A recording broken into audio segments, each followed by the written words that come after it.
This will be part 2 of what is planned to be a series of videos on the history of Satanism. In this chapter, we'll be focusing on some of the religious cults of the ancient world. Before we begin our journey, however, I'd like to touch on a few points that will lend context to these studies and how they relate to the overarching theme of this series. I plan to touch on these principles in greater depth in a future video, but for now, this should give you a primer for the information we'll be covering here.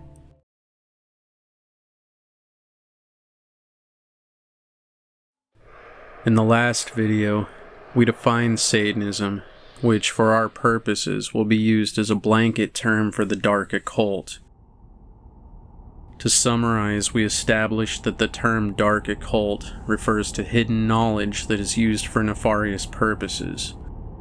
I'd like to now expand our understanding of Satanism by explaining the 4 tenets of Satanism as described by Mark Passio, a former priest in the Church of Satan who left the organization and now dedicates his time to sharing the knowledge of what he learned during his involvement with the dark occult and how it has been used to manipulate the way our world works. To begin to understand how and to what end this knowledge may be used, let's look at the 4 tenets of Satanism. Ego identification. Satanists are concerned with self-preservation first and foremost. That isn't to say that self-preservation is always a bad thing, but they take it a step further by putting their own wants and needs above all else, regardless of what is morally right or wrong. To a Satanist, taking care of themselves and their own is the only thing that matters, regardless of how it affects anyone else. Moral relativism. This is the belief that there is no objective right and wrong, and that people can decide this for themselves based on their own feelings or situations. An example of this would be a law or decree requiring someone to take an action that would harm someone else, which we've seen many times throughout history. One might say they were doing the right thing by obeying the law.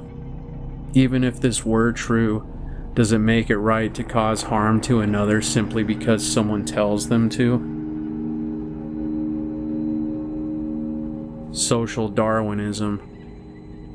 This is the belief of Darwin's theory of survival of the fittest taken to the extreme, applied to humans and how they could and should conduct their lives. It proposes that those who are the most dominating and ruthless should be in a position to rule over society as a whole, and that in fact their very genes were what put them in these positions to begin with, so to accept this hierarchy is somehow living in harmony with nature. Eugenics. This is the practice of artificially manipulating procreation in order to favor genes believed to be superior over those deemed to be inferior. And while it might even be considered a positive thing by some, if parents were given the ability to choose certain traits for their child, particularly those that might make the child more healthy and less susceptible to disease, I don't know how many people would argue that doing this to a particular population without their consent or even their knowledge is such a good thing. If you're familiar with certain organizations such as the Church of Satan, you may immediately notice that these tenets differ from those proclaimed by these groups. This is for a very good reason. To many of you, one or more of these tenets may not even sound that bad in and of themselves.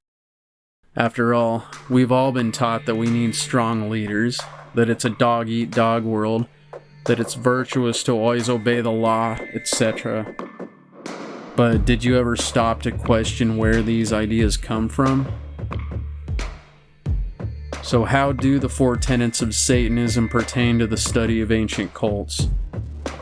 First, it's an important context which will become even more relevant the deeper we delve into this topic, and I think you'll find elements of each of these tenets mixed in here and there within these studies of ancient cults.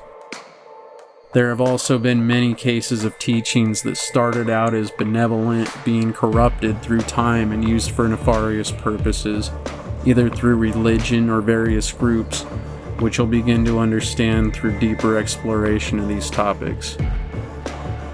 Now, keeping the 4 tenets of Satanism in mind, I want to briefly touch on the topic of religion. Religion originates from the Latin term religare, meaning to bind or to tie. And that is a very good description of what religion can and has done. This is not to say that religions are all bad or that no good can ever come out of religion. When I refer to religion here, I am speaking more about a religious mindset, the idea of accepting and adhering to information given by some perceived authority figure, such as a priest or other religious leader, for example, without questioning it. Think about how this mindset could be used to sway people's ideologies toward aligning with the tenets of Satanism we mentioned, or even to get them to unknowingly serve the interests of those who would willingly align with those tenets. That is the power of religious thought. When one surrenders themselves to a belief system without question, even going against their very nature in some cases, bad things can happen, of which we have many examples throughout recorded history. Religious thought also does not always have to pertain specifically to spiritual beliefs or practices, another concept to keep in mind.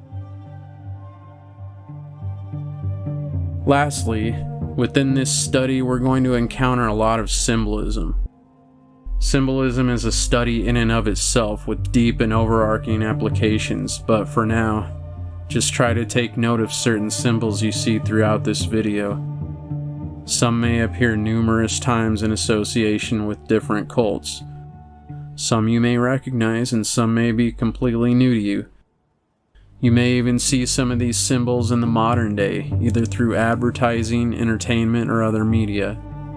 It's also important to understand that symbols themselves are not inherently good or evil, and that context and who is using them is what matters. In addition, symbols can have more than one meaning. Now let's move on to our study on the ancient cults. It's important to distinguish that the term cult, when referring to many of these ancient groups, does not carry the same negative connotation as it does today. The term within this context simply refers to systems of religious worship, rituals, and practices commonly associated with specific deities. The meaning of the term has changed over time, beginning around the time of the formation of organized religions, another topic which I plan to cover at a later date. It is generally accepted that there are 3 main types of cults of antiquity: the stellar, solar, and lunar cults, the stellar cult thought to predate the others.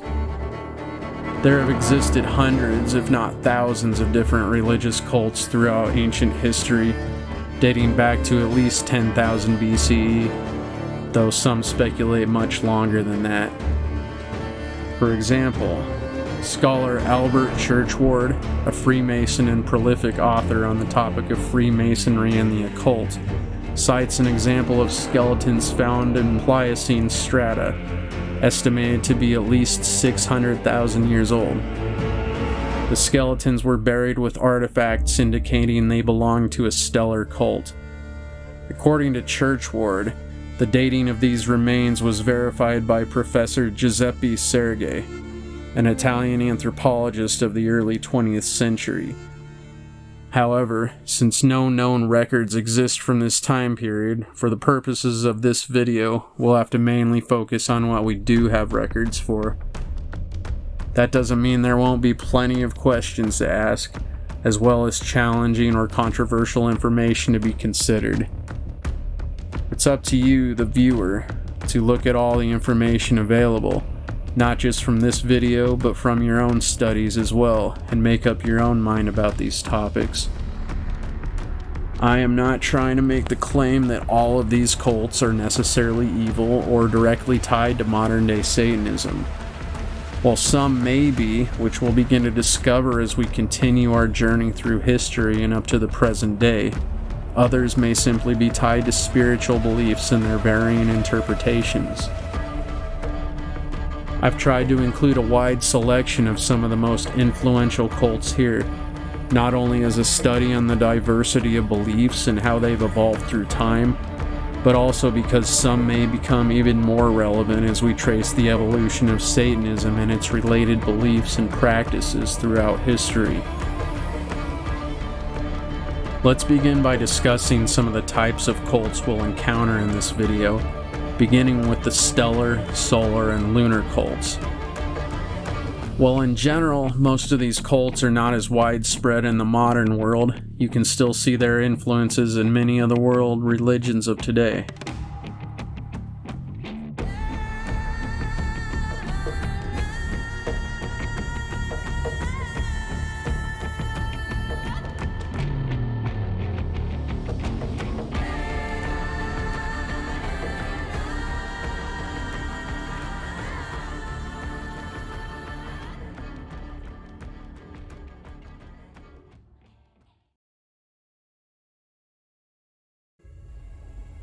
Stellar cults are those whose worship was centered around stars and celestial bodies. The stars, in addition to being important for navigation in the ancient world, could also be symbols for divinity, the cycles of time, life and death, and order, among other things. According to official records, stellar cults have been traced back to nearly 12,000 years ago, with evidence of structures built to align with celestial bodies. Göbekli Tepe, one of the oldest known religious sites, was deliberately buried around 8000 BCE. The reasons for this burial remain a topic of speculation, but it is often interpreted as a significant ritual act related to the beliefs of the people who constructed it.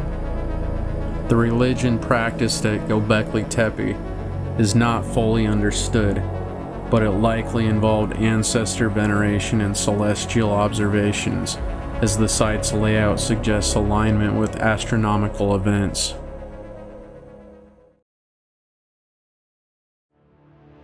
Solar cults were centered around the worship of the sun and solar deities, and have been prominent and influential throughout history. These cults can be traced back to ancient civilizations, including the Egyptians and many later Mesoamerican civilizations. The sun could represent many concepts like vitality, renewal, the passage of time, and knowledge. Though the solar cults are generally thought to have emerged around the 3rd millennium BCE, early forms of sun worship can be traced back to prehistoric times as far back as 14,000 BCE, with evidence of sun-related rituals and symbols found in the Japanese Jomon and Yayoi cultures. These practices may have laid the groundwork for the later worship of Amaterasu, a solar deity whose worship can be traced back to around the 8th century CE.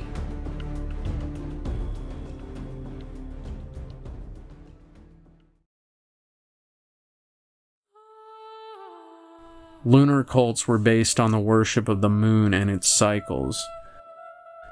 The moon was venerated for its influence on agriculture, the tides, and human behavior, and is often associated with femininity, fertility, and intuition. Based on known records, lunar cults are largely thought to have emerged around the same time or slightly later than the solar cults, though older sites like Göbekli Tepe suggest veneration for not only the stars, but the sun and the moon as well. You'll find as we progress that many of these themes are shared among several different cults. Some will fit into a general category of stellar, solar, and lunar, some will not, and some will share elements of more than one broader type. For example, many cultures have themes of reverence for a morning star. This term has often been used to describe the planet Venus, the star Sirius, and less commonly, the planet Mercury. Technically, the term could apply to any celestial body during a heliacal rising, when the star becomes visible over the eastern horizon before sunrise. Various mythological and theological figures have been associated with the morning star, including John the Baptist, Jesus, Lucifer, and Mary. In Germanic mythology, Arvandil is linked to this concept, as well as the creator spirit Barnambir from the Australian Yolngu culture. The morning star holds significant symbolic meaning across cultures, representing themes of renewal, guidance, and transformation. It's also interesting to note that what are known as Venus figurines, bearing exaggerated female features, have been found across Europe, dating from around 28,000 to 25,000 BCE.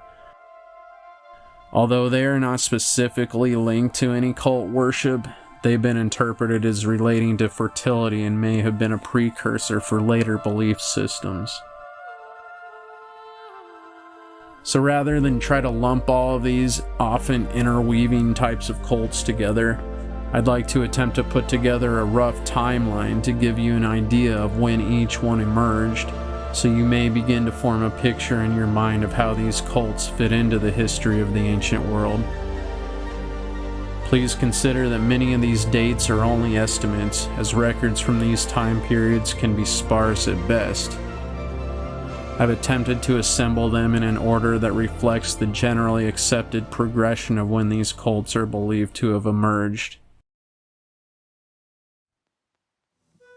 The period we'll be focusing on here will be prehistory, with the majority of the cults we cover emerging sometime in the Bronze Age, from around 3000 BCE to 1300 BCE. Prior to that, we know that evidence of shamanistic practices has been dated as far back as 40,000 BCE. Practices involving elaborate burials with grave goods dating as far back as 30,000 BCE.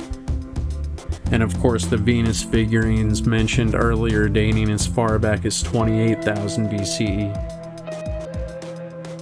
All of these could be considered precursors for later cult beliefs and practices.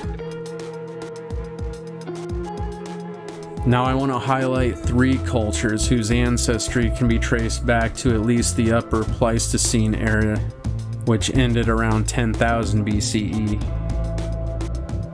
Although evidence for their specific cultic practices is dated much later, through their oral traditions it is believed that the formation of their belief systems, which focused heavily on morning star or stellar worship, may have emerged much earlier than written records indicate.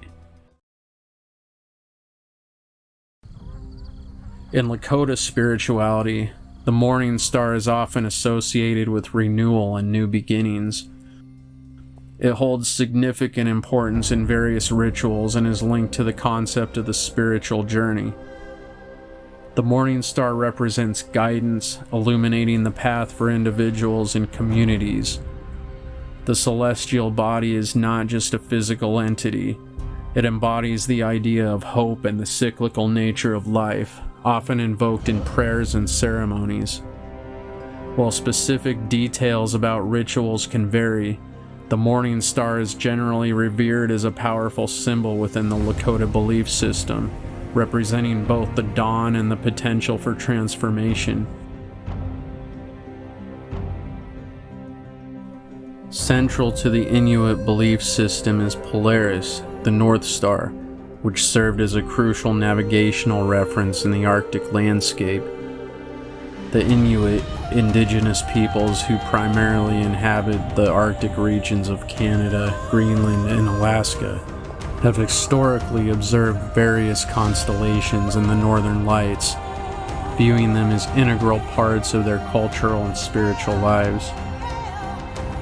These celestial phenomena were not only used for navigation, but also held symbolic meanings, often tied to storytelling and seasonal changes. The stars provided guidance for hunting, fishing, and seasonal migrations, playing a vital role in their survival and connection to the environment. Inuit star worship reflects a deep understanding of the cosmos, illustrating the relationship between their cultural practices and the natural world. In Tewa mythology, the deity known as Agojo Sojo translates to big star and is associated with the morning star. This figure represents various aspects, including warfare, and is often linked to themes of renewal and guidance. While Tewa does not directly refer to a solar god, the morning star has significant ties to solar symbolism in many Native American cultures. The morning star often represents light, new beginnings, and the transition from night to day, making it a powerful symbol in the context of solar worship.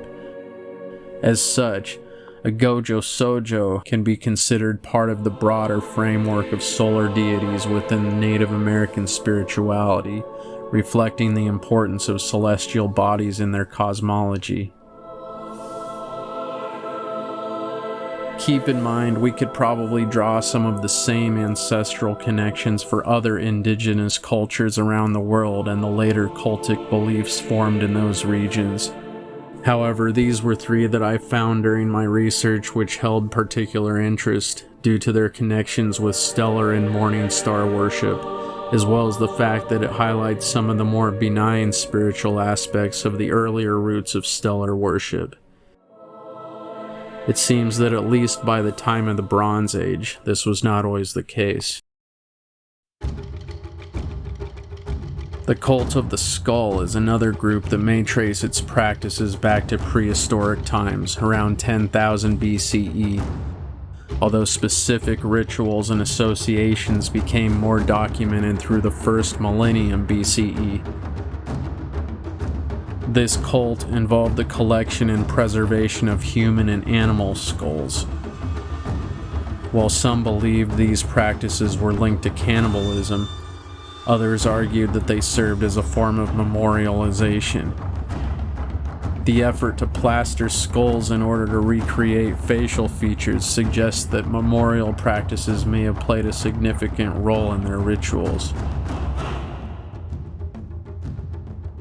At a site in Saudi Arabia dating back 7,000 years, evidence of violent acts, including ritual human and animal sacrifice, has been uncovered and linked to a cattle cult, which reflects the recurring bull or Baal theme in ancient religions.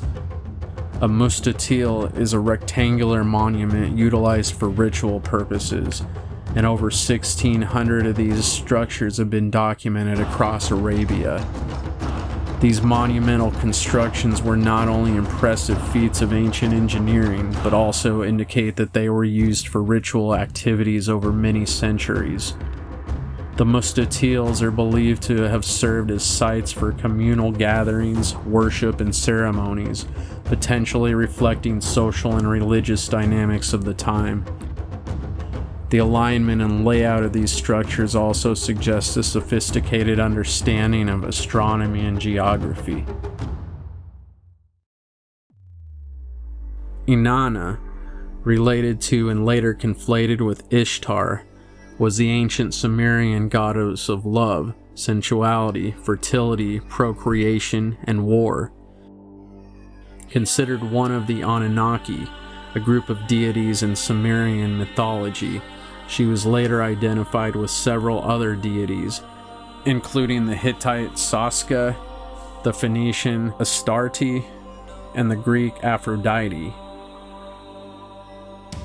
Inanna is also associated with the planet Venus and has been represented by the 8-pointed or sometimes 6-pointed star.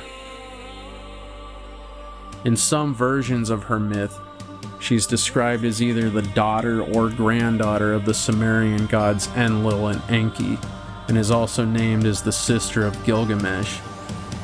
Unlike many other goddesses, Inanna was not depicted as a motherly figure. Instead, she was portrayed as a powerful and independent deity who used manipulation, threats, or seduction to achieve her desires.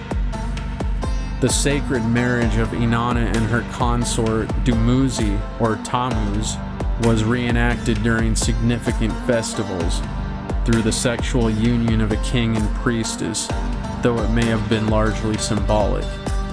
While the involvement of sacred prostitution in her cult is debated among scholars, it is thought that sexual rituals played a significant role in her worship. The cult of Ishtar also prominently featured themes of gender fluidity, cross-dressing, and same-sex relationships. The clergy dedicated to Inanna included both males and females, notably the Kurgara, or castrated males, and the Galatur, females who identified as males. These figures were believed to have been transformed by Inanna or created by Enki to assist her in her journey from the underworld. At this point, I feel compelled to state the obvious, in that there is nothing morally wrong with same-sex relationships, transgenderism, or related practices when they occur between consenting adults. It's also important to understand that people of the ancient world did not generally view sex and same-sex relationships in the same ways we do today. My intention is not to imply that these practices reflect negatively on the ancient cults we're discussing. I'm simply reporting on some of the distinguishing features of certain cults. These aspects may also relate to other groups and practices discussed in a later video, based on what I've found thus far through my own studies.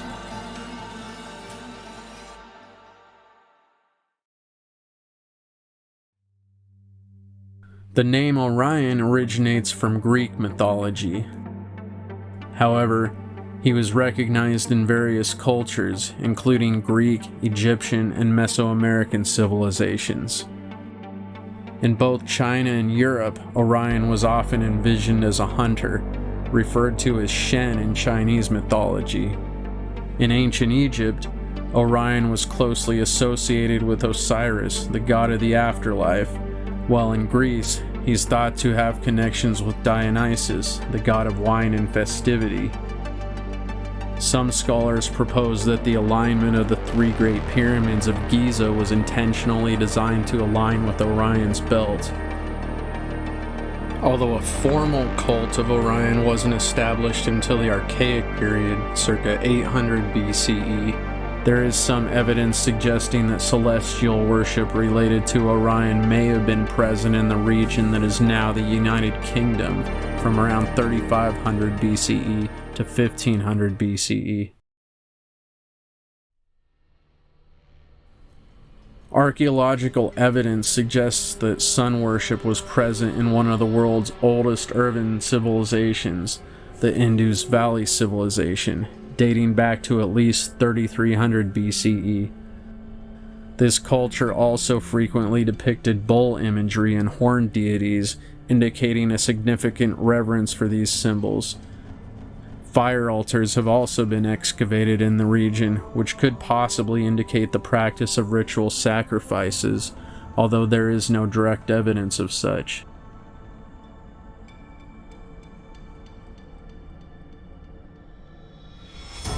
The cult of Ra is one of the earliest known solar cults in ancient Egypt, worshipping Ra as the sun god and a primary deity in the Egyptian pantheon.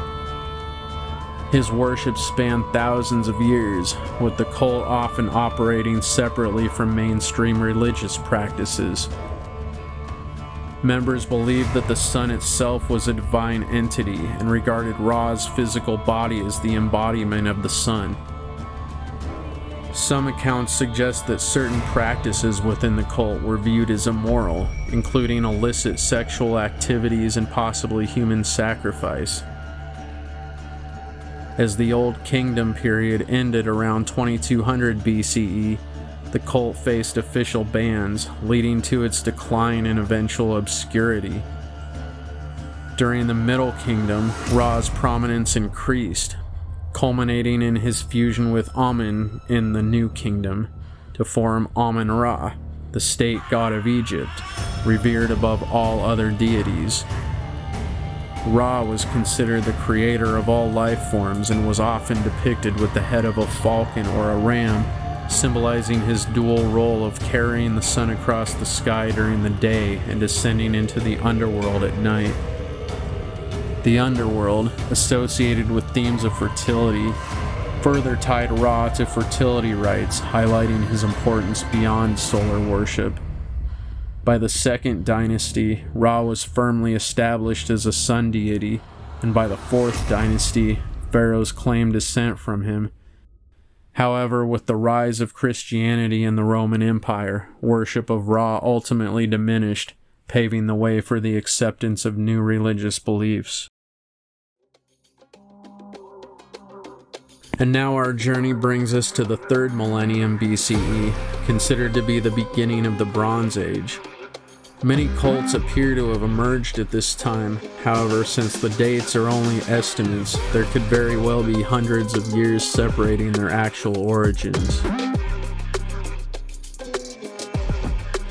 Fish cults, particularly the worship of Dagon, were prevalent from around the 3rd millennium BCE and continued through the biblical period.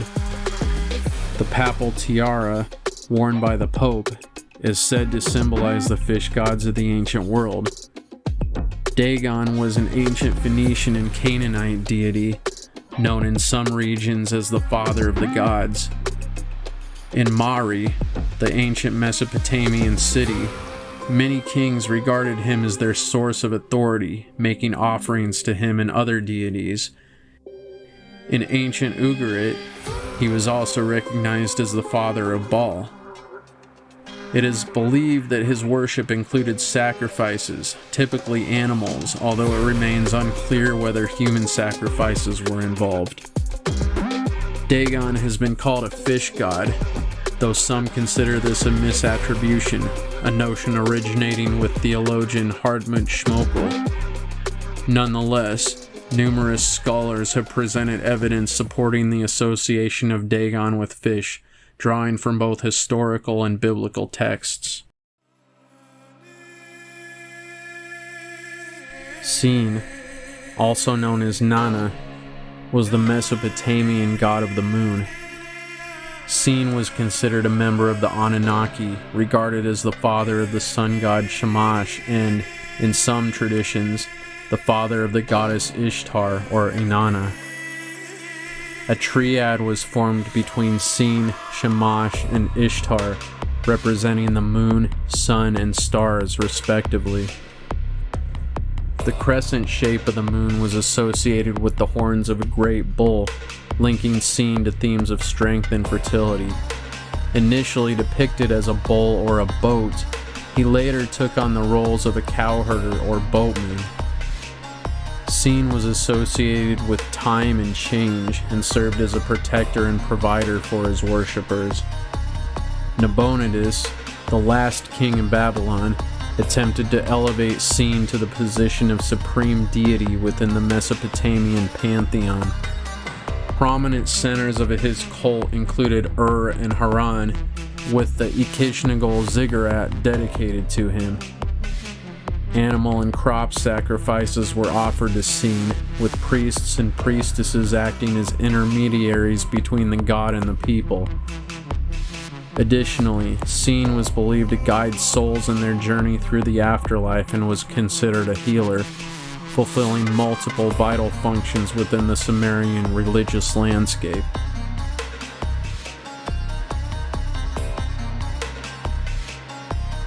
Shapsh, the Canaanite sun goddess, was revered in ancient Near Eastern cultures for her role as a solar deity.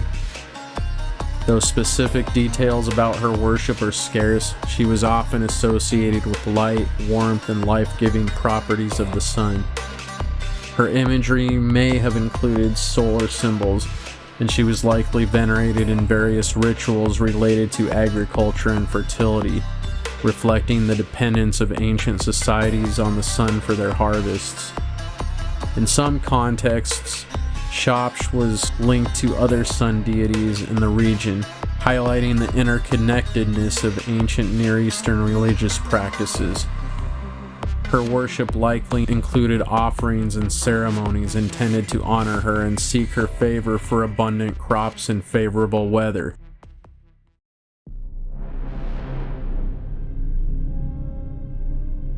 You may remember the name Moloch from part 1 of this series, where we discussed various deities.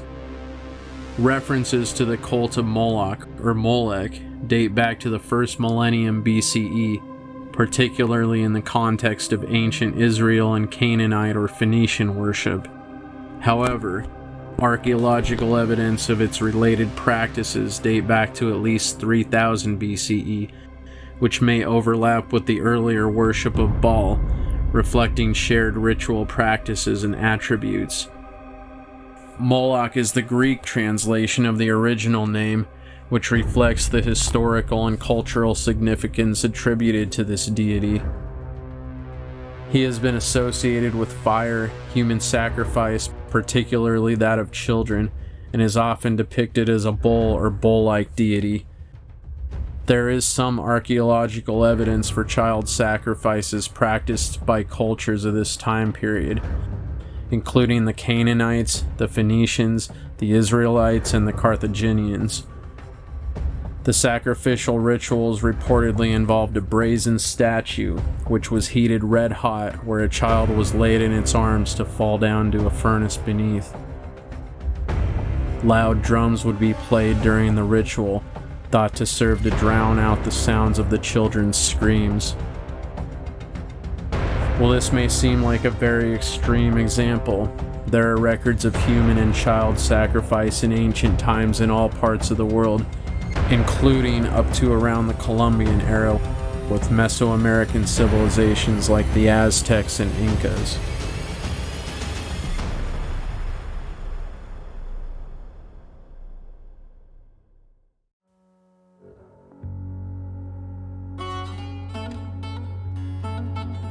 Bes was an ancient Egyptian deity known for protecting households, women in childbirth, and children.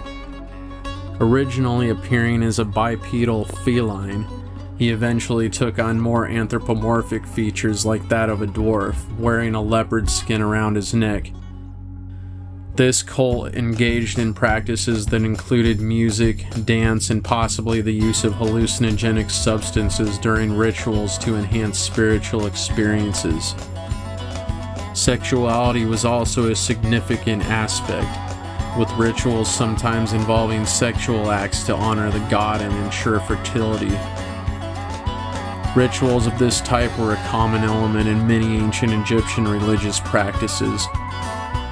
Though this cult is thought to have originated in Egypt, its influence eventually spread to other areas like Syria and Spain, as well as into the Roman and Achaemenid empires.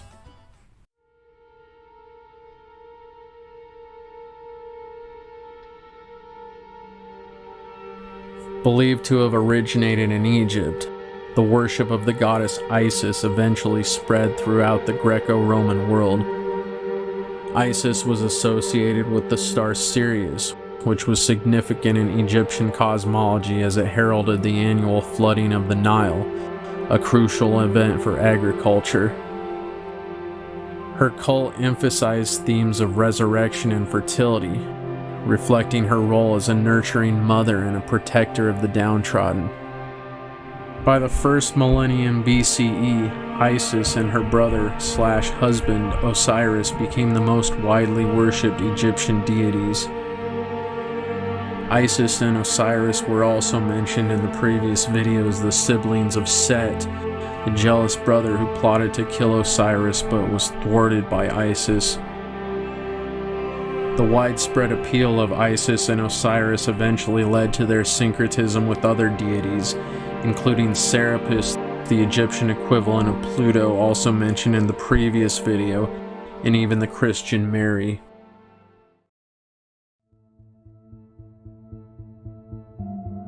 Though not formally recognized within cult worship until the 3rd millennium BCE, the significance of Sirius, also known as the Dog Star, dates back much further. Göbekli Tepe, officially considered the world's oldest temple, is even believed by some scholars to have been built to worship Sirius based on astronomical alignments, symbolic representations, and other elements. Whether or not this is the case, the worship of Sirius was indeed widespread, with cultures across different parts of the world associating the star with canines, raising questions about these connections. In ancient Egypt, Sirius was foundational to their entire religious system, signifying rebirth and the flooding of the Nile. The Dogon tribe of Burkina Faso possessed astronomical knowledge that seemed far ahead of their time, specifically recognizing that Sirius is a binary star system comprising Sirius A and Sirius B. What makes this so intriguing is that Sirius B is invisible to the naked eye, leading to questions about how the Dogon acquire this knowledge, especially since there are no recorded interactions with this tribe prior to around 1928. They also had specific insights regarding the white dwarf near Sirius B, including the length of its orbit, its shape, and its density. Their oral history claims that they were visited long ago by otherworldly beings from Sirius, though of course there may be no physical evidence to support this. Utu, as he is known in Sumerian, also known as Shamash in Akkadian, was the ancient Mesopotamian sun god, revered for his omniscience and believed to oversee justice and protection. As a judge of souls, he had associations with the underworld, akin to Anubis in the Egyptian pantheon. Followers of Utu practice rituals such as bringing food and water to their deceased, reflecting their belief in the continued needs of the dead in the afterlife. In Sumerian mythology, Utu was the twin brother of Inanna, the goddess of love and war, while Akkadian traditions sometimes depicted him as the son of gods like Enki and Enlil. Notably, Utu played a role in the Epic of Gilgamesh, where he was said to inspire Gilgamesh's quest for immortality. Worship of Utu was particularly concentrated in the cities of Larsa and Sippar, where multiple temples were dedicated to him. Celebrations in his honor occurred on the 1st, 8th, 15th, and 20th days of every month. In Sippar, a group of women known as the Nditu acted as priestesses dedicated to Utu's wife, named Sarita in Sumerian or Aya in Akkadian. These women, often from influential families, were not allowed to marry or bear children, although they could adopt. Though they didn't become Nditu by choice, and it's been assumed it was a way of controlling them. In some cases, they would actually benefit from the status and become financially empowered. There were groups of Nditu outside of Sippar, but they weren't nearly as strict. Animal sacrifices were also a common element in Utu worship, particularly in Larsa.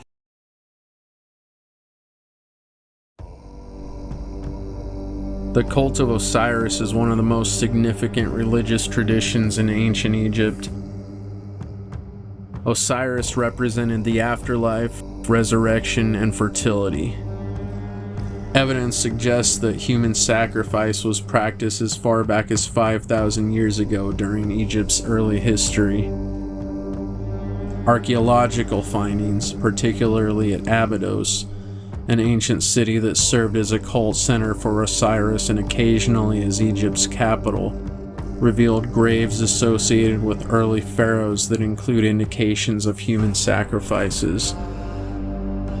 The rituals surrounding Osiris involved elaborate ceremonies intended to ensure the pharaoh's successful journey to the afterlife. Osiris had been connected to many other deities, including the holy bull Apis, as well as Dionysus and Serapis, mentioned in the previous video.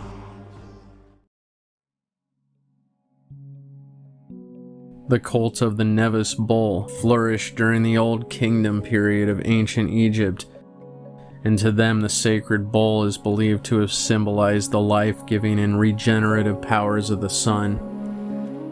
Later, the Mnevis bull became syncretized as an embodiment of Ra, the sun god.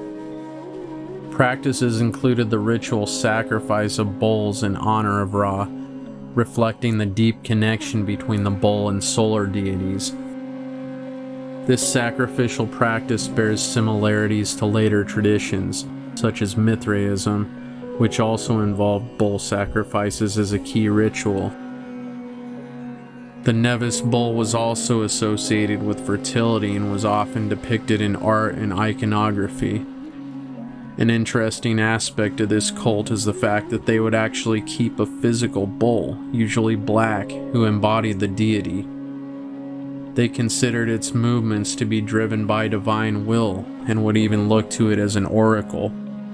The bull was entitled to 2 concubines, which were of course cows, and when it died it would be embalmed and buried, after which time they would seek a replacement.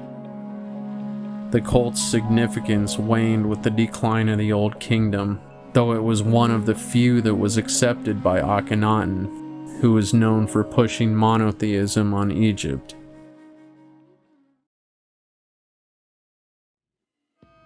The cult of Sobek is considered one of the earliest in ancient Egypt, with worship that involved rituals and sacrifices, including those of crocodiles, across various temples. Initially a local deity, Sobek's prominence rose during the Middle Kingdom. Under Amenemhat II, the cult became the second most important in Egypt, surpassed only by Shedet. At one point, Sobek was merged with the sun god Ra, also spelled R-E and pronounced Re, becoming Sobek Re, and often referred to as he who rises in the east and sets in the west. In this form, he was viewed as a creator god, adorned with the solar disk and a symbolic cobra. The reasons for this merger are unclear, but it may have been a reflection of Sobek's growing popularity or a strategic move by the priests to enhance their power.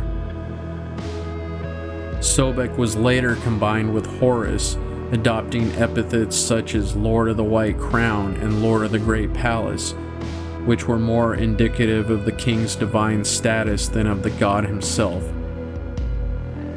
In Egyptian belief, the king was seen as the earthly embodiment of Horus. At the height of his worship, Sobek was known as Sobek of Shedet Re Horus, the powerful god. Amenhotep III sponsored Sobek's cult and established a divine crocodile breeding center. Sobek's influence also spread beyond Egypt, reaching regions like Nubia and Kush, where it blended with local beliefs. Over time, Sobek's attributes were absorbed into the Roman pantheon, although many of his original qualities were forgotten.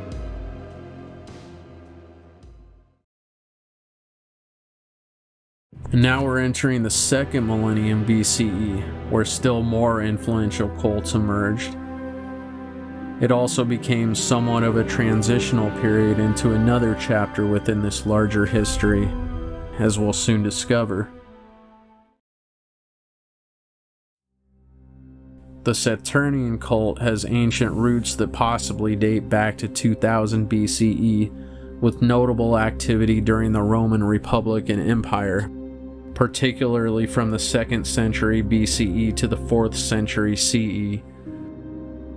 It has been suggested that Saturn was once referred to as the primeval sun. Alchemists have called it the best sun, and the Babylonians identified it with their sun god Shamash. Some researchers have even taken this one step further and posit that Saturn did in fact function as the first sun to Earth, until astronomical changes occurred which shifted their positions, and it was replaced by the sun that we recognize today. Of course, this theory is highly speculative. Some occult circles believe that Saturnian cults were among the earliest forms of worship, alongside lunar, stellar, and solar cults, predating many others. While it is challenging to find concrete historical evidence to support this, one significant example is the Saturnalia festival. This festival, held in December, is often considered a progenitor of Christmas and involved feasting, gift-giving, role reversal, and the suspension of social norms, all conducted openly rather than in secrecy. The belief in a widespread ancient Saturnian cult seems to stem more from associated symbolism than from documented historical records. Notably, at least one temple dedicated to Saturn is known to have existed, and there are indications that mystery traditions related to Saturn may have been practiced. Additionally, a Saturnian cult thrived in North Africa during late antiquity, primarily followed by the elite class, lasting until as late as the 6th century CE. It is said that between the 2nd and 4th centuries in Africa, Saturn became conflated with Belus, a figure considered malevolent who has previously been connected to the god Baal. The secret society known as the Fraternitas Saturni, or Brotherhood of Saturn, emerged much later. The topic of Saturn will undoubtedly be revisited, as it has been extensively explored by occult researchers throughout history. In examining the symbolism associated with Saturn, we encounter themes of time, agriculture, and transformation, as well as darker interpretations linked to restriction and sacrifice. Suna, also known as Sol, is the Norse goddess of the sun, personifying the sun itself. She's mentioned in both the Poetic Edda and the Prose Edda, as well as in earlier Germanic writings. Some scholars believe that Suna has Proto-Indo-European roots and have drawn connections between her and the Hindu god Surya based on etymology. While there doesn't appear to be a specific cult dedicated to Suna, archaeological evidence indicates the existence of a broader sun cult in Scandinavia, which has been documented since at least the early Bronze Age. This suggests that sun worship played a significant role in spiritual practices of ancient Scandinavian societies.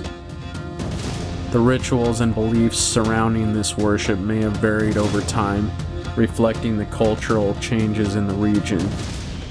Overall, Suna represents an important aspect of Norse mythology and the ancient understanding of the sun's significance in the lives of the people. The cult of Bel, associated with the Babylonian god Marduk, was central to ancient Mesopotamian religion. Rituals included offerings of grains, fruits, and animals, especially during the New Year festival Akitu, which involved sacrifices to ensure fertility and prosperity. In the previous video, we showed how the name Bel is connected to similar names like Baal, Baal, and Belinus, reflecting shared themes in ancient Near Eastern and Indo-European mythologies. There are also some connections between Bel and Moloch, particularly in their sacrificial practices, though they're not entirely synonymous. Moloch is specifically associated with Canaanite worship and has distinct attributes. However, the two names have occasionally been used together in ancient texts, as in Moloch Baal, indicating syncretism in certain worship practices.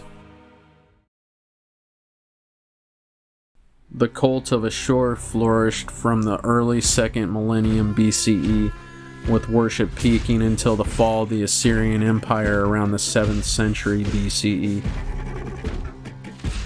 The god Ashur was venerated in the similarly named ancient Assyrian city Assur, and following the collapse of the Assyrian Empire, his following spread to Uruk. In their texts, the bull frequently appears, thought to either be the object of worship or a representation of Ashur himself. Additionally, Ashur was often depicted as a winged disc, though some scholars suggest this may actually refer to Shamash, the sun god. Confusion between Ashur and Marduk is also evident, as details of Ashur's family and history were modeled on deities such as Anu, Enlil, and Marduk. Priests played a crucial role in the worship of Ashur, tending to his statue in the temple and performing various duties. Notably, Tiglath-Pileser I of Babylon is mentioned as a potential inspiration for the story of Lucifer in the Old Testament. He would invoke Ashur to empower his army toward victory. Over time, the worship of Ashur spread across Mesopotamia, and at one point he became recognized as a supreme deity. While ritual sacrifice was a common practice in Mesopotamian religions, it remains unclear whether the cult of Ashur engaged in this specific practice.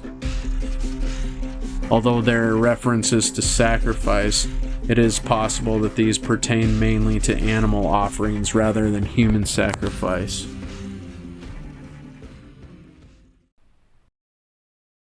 Cultures around the world have developed myths centered on the star cluster known as the Pleiades. Scholar Stith Thompson noted that this cluster is nearly always imagined as a group of 7 sisters. However, in some myths, particularly those of Greek origin, only 6 sisters are recognized. In Jewish folklore, Ishtar, previously mentioned, is said to have been placed in the Pleiades constellation after breaking a vow to the fallen angel Shamash. Until the 1950s, Jehovah's Witnesses believed that the throne of God was located on the star Alcyone. In Theosophy, the Pleiades hold significant importance in granting spiritual power. Additionally, those interested in ufology may have heard about the Pleiadians, a purported race of tall, white extraterrestrials believed to originate from the Pleiades. This association may have contributed to certain New Age beliefs. The Pleiades are linked with the constellation Taurus, reinforcing the ubiquitous bull symbolism in various cult practices. The star cluster has also been connected to a group of 7 demons in mythology who were said to cause lunar eclipses. Not much is known about the cult of Sekhmet, but her worship included an annual festival that drew tens of thousands of attendees. During this festival, participants would drink heavily to reenact the story of Sekhmet being tricked by Ra into drinking beer dyed red, which she mistakenly thought was blood. This act led to her pacification, saving Egypt and its people from her destructive wrath. Sekhmet, known as the lioness goddess, was associated with war, healing, and protection, embodying both fierce and nurturing aspects.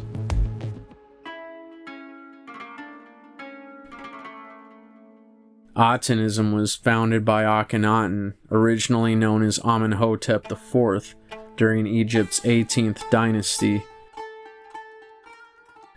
This belief system worshipped Aten, initially considered an aspect of the sun god Ra. Atonism became the state religion for approximately 20 years during the 14th century BCE, with Akhenaten persecuting those who continued to worship other gods. Following his death, significant efforts were made to erase Atonism from Egypt's historical record. In his 9th year of reign, Akhenaten declared Aten the only god in Egypt, positioning himself as the son of Aten and the sole intermediary between the deity and the people. Some scholars have linked Atonism to Judaism, with Sigmund Freud theorizing that Moses may have been a priest in one of Akhenaten's temples, fleeing Egypt after the pharaoh's death and applying Atonism's monotheistic principles to a new religion. Notably, the name Moses is believed to be of Egyptian origin rather than Hebrew. Akhenaten's reign is often described as a police and surveillance state, despite attempts to present it as benevolent. There is speculation that his wife Nefertiti influenced his authoritarian approach, potentially drawing from her original homeland. The unusual physical portrayals of Akhenaten and Nefertiti have led to various interpretations. Some researchers have proposed that these depictions were intended to tarnish his memory, while others suggest Akhenaten may have had genetic deformities, such as an oddly shaped torso and elongated skull, traits also observed in his daughters.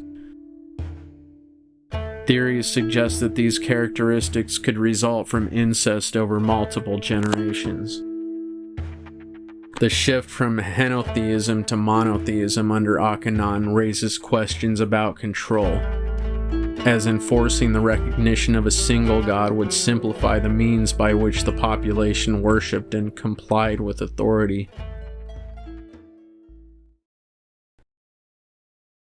Surya is the Hindu god of the sun, also known as one of the Adityas, the celestial deities. He is considered the creator of the universe and the source of all life. His earliest mention appears in the Rig Veda, dating from between 1500 and 1000 BCE.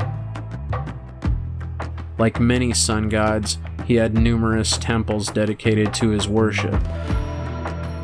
Over time, Surya's prominence diminished as the roles of other Hindu gods became more central, especially following the decline of sun temples during repeated Muslim invasions around 1300 CE.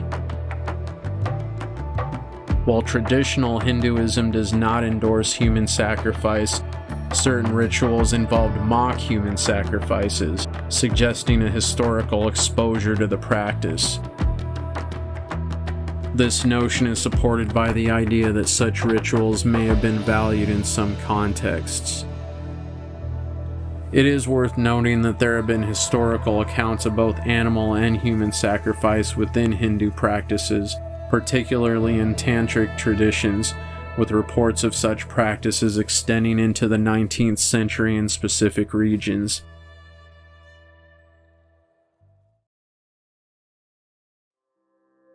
Chandra, the moon god in Hinduism, is often worshipped for his influence on fertility and agriculture. He is usually shown as a handsome deity with a crescent moon on his forehead, adorned with fine garments and jewelry. Common practices include rituals and offerings during specific lunar phases, with some devotees engaging in fasting on days dedicated to Chandra. Sacrificial practices, while not widespread in modern worship, were historically present in Vedic times, where animal sacrifices may have been made to appease deities.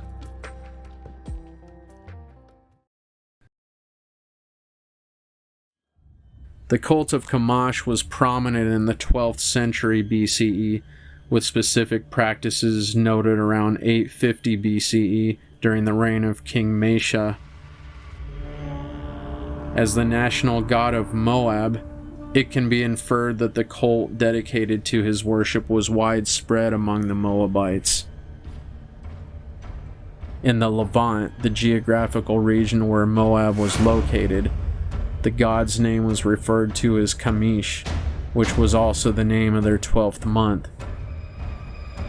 King Mesha recorded that after capturing the city of Ataroth, he had all its inhabitants killed in a sacrifice to Shamash. He claimed that Shamash ordered him to take the town of Nebo from Israel, which he did, resulting in the death of the entire population of 7,000 people in the name of God. Furthermore, when he began to lose the upper hand in a battle against the king of Edom, Mesha sacrificed his oldest son and heir as a burnt offering atop the wall of his city, visible to the armies of Israel.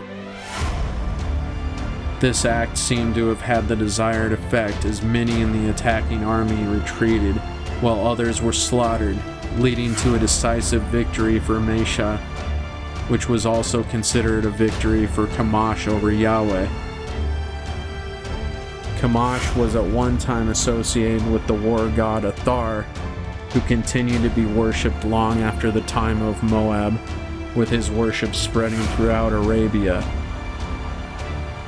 The last known mention of Shamash was in the 4th century CE, and it is believed that he later evolved into Ares, the Greek god of war, also known as Mars to the Romans.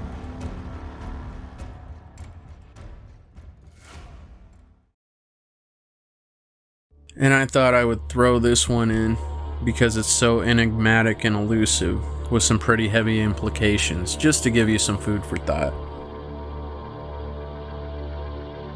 The Brotherhood of the Snake is believed by some to have existed long before the founding of the Freemasons or the biblical era of Adam and Eve, with worship centered on the snake and the god Lucifer.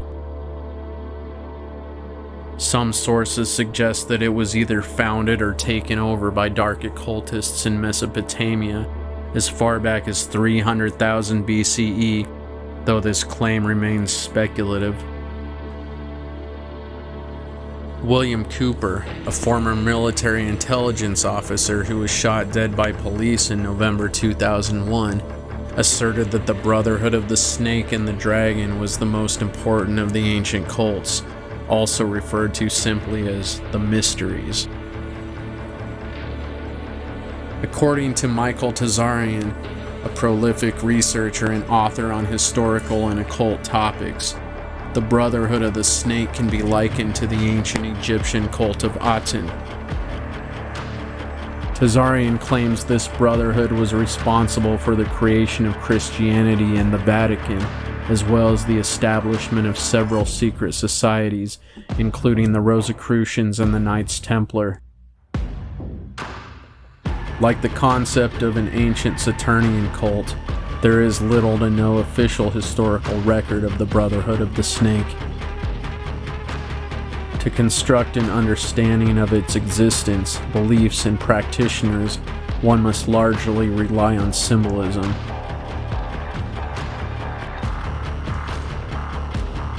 Snake worship as a phenomenon has been observed in many cultures across the globe, including the Middle and Near East, Africa, the Americas, Asia, and Europe.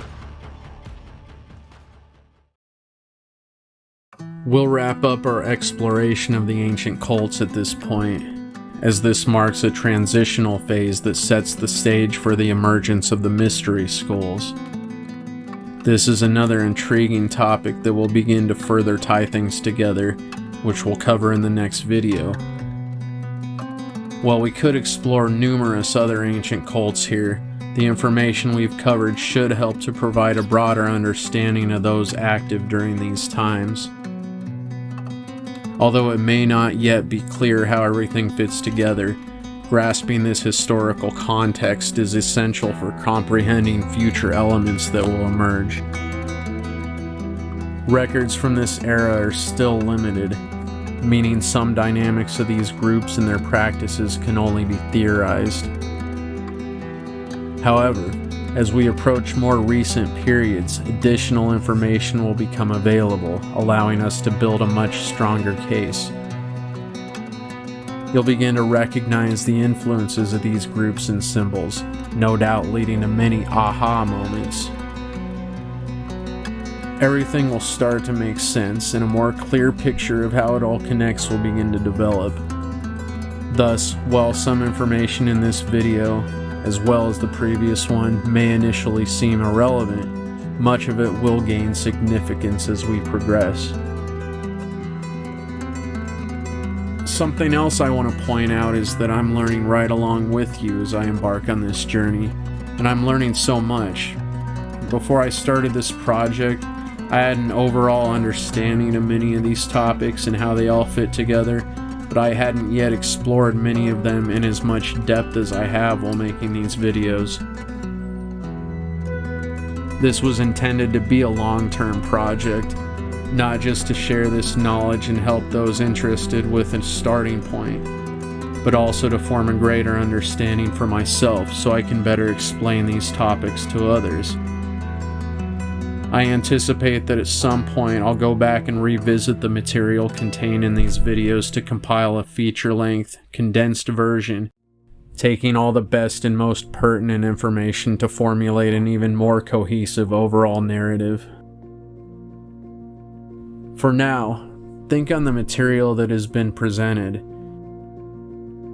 Begin asking questions and even use that as a starting point for your own research into some of these topics. Everyone is different and has their own way of approaching things, which can be a beautiful thing.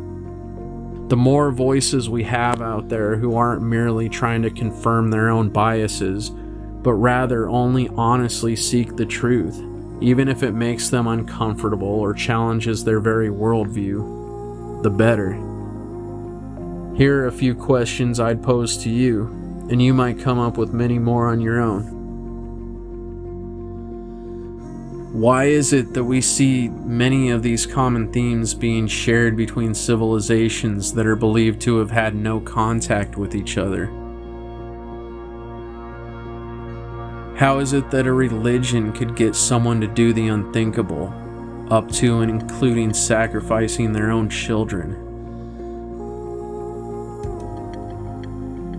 Why do we see so much of the symbolism used by some of these cults in modern-day advertising, corporate logos, media, entertainment, etc.?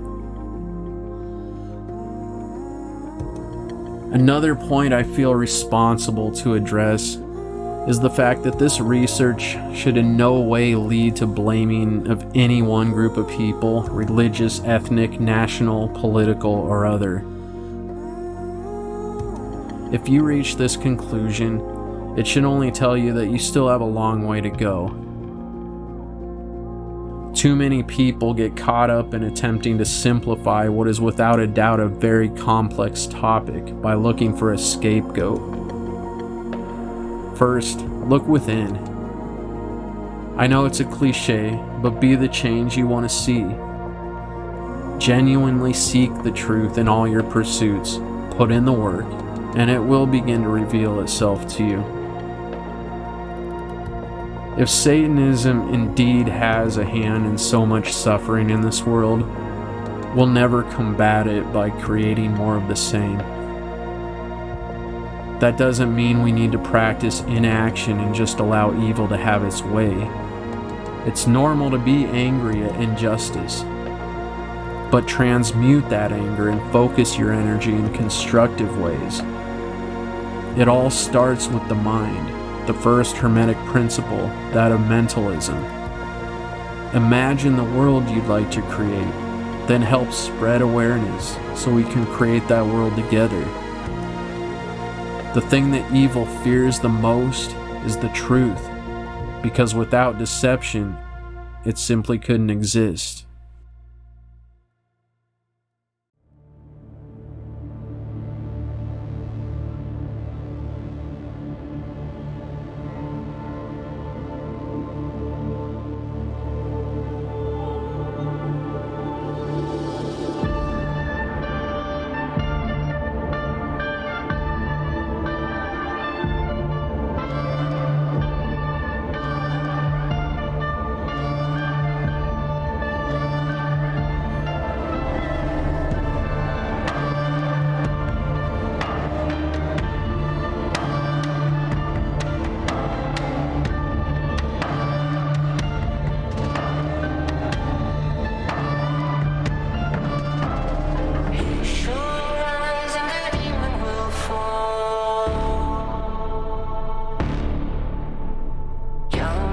Fears you